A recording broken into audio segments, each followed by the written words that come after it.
আসসালামু আলাইকুম। সবাই কেমন আছেন? আশা করি সবাই অনেক বেশি ভালো আছেন। তো যেহেতু সামনে কোরবানি ঈদ, তো আজকের ভ্লগটা বেসিক্যালি হাট থেকে গরু কেনার একটা ভ্লগ আপনাদের সামনে তুলে ধরার চেষ্টা করলাম। তো ঠিক ভোর তখন ৭:৩০ বাজে আমরা গরু কেনার উদ্দেশ্যে বাসা থেকে বের হয়ে যাই। এটা ছিল নড়িয়া। আর এটা হচ্ছে আমার ছোট খালুর হসপিটালের ঠিক অপোজিটেই দেখি যে গরুর হাট বসে গেছে আরকি। তো সেখানে আমরা বিভিন্ন ধরনের গরু দেখছিলাম এইখানে। তো বেশিরভাগ গরুই এখানে আসলে বিক্রি হয়ে গেছে, সোল্ড আউট হয়ে গেছে। আর বেশ কিছু গরু আছে ওগুলো হাটে আরো বড় হাটে তোলা হবে। তো এই কালো গরুটা মোটামুটি আমাদের পছন্দ হয়েছিল। এটা অলমোস্ট কেনা হয়ে গিয়েছিল কিন্তু তারপর এটার মধ্যে আসলে কিছু প্রবলেম দেখা যায়। তারপর আমরা এই গরুটাকে ক্যান্সেল করে দিই। এরপর আমরা আশেপাশে আরো গরু দেখছিলাম। যেহেতু সেভাবে চয়েস হচ্ছিল না আর বেশিরভাগ গরু এখানে সোল্ড আউট হয়ে গেছে, তো তারপর আমরা করলাম কি অন্য হাটে যাওয়ার জন্য প্রিপারেশন নিলাম আর কি।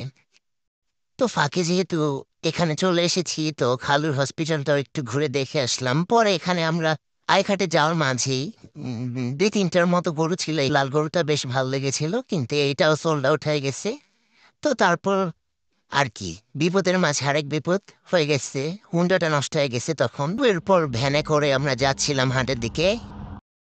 তো আরেক হাটে পৌঁছে গিয়েই টিপিক্যাল হাটগুলোতে যা হবে মারামারি ধরাধরি এরা তো থাকবেই। বাংলাদেশি পাবলিক আমরা, কমসে কম মারামারি ধরাধরি না হলে কি হয়।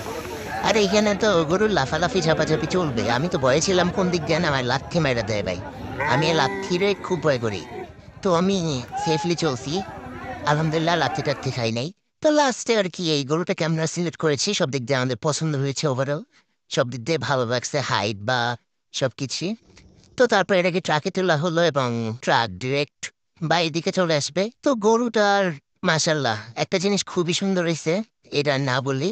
তবে গরুর ওভারঅল আমার সবকিছুই ভালো লাগছে। তো এরপর আমরা লম্বা পথ পাড়ি দিয়ে বাইক ঠিক করতে চলে গেলাম। বাইক ঠিক করা শেষে আমরা একটি ড্রিঙ্কস খেয়ে বাড়ির দিকে রওনা দিচ্ছিলাম। তো আকাশে খুব বেশি মেঘ। আর তখনই মনে পড়লো গরুর জন্য কিছু খাবার দাবার কিনতে হবে। আবার ছুট গরুর জন্য কিছু খাবার দাবার কিনতে। দেন বাজারে এসে আরো প্রয়োজনীয় কিছু জিনিস কেনার ছিল কোরবানির জন্য। আর এখানে বাবার একটা সাইনবোর্ড দেখে খুবই ভালো লাগলো। অবশ্য এরকম বিলবোর্ড অনেক জায়গায় ছিল, তো ভালোই লাগছিল দেখতে। তো আরেকটা মিরিন্ডা খেয়ে এবার বাড়ির পথে রওনা দিলাম। তো বাড়ির পথে রওনা দিয়ে এখন গরুর কিছু স্ন্যাপ তুললাম, যেহেতু বুকি গরু একটু তো তুলতে হবেই। তো আজকের ব্লগটা বেসিক্যালি এই ছিল। তো থ্যাংক ইউ এতক্ষণ পর্যন্ত সময় অপচয় করে আমার ব্লগ দেখার জন্য। আশা করি নতুন নতুন ভিডিও নিয়ে আপনাদের সামনে আসবো। তো আল্লাহ হাফেজ, সবাই ভালো থাকেন এবং সবার কোরবানি অনেক ভালো কাটুক।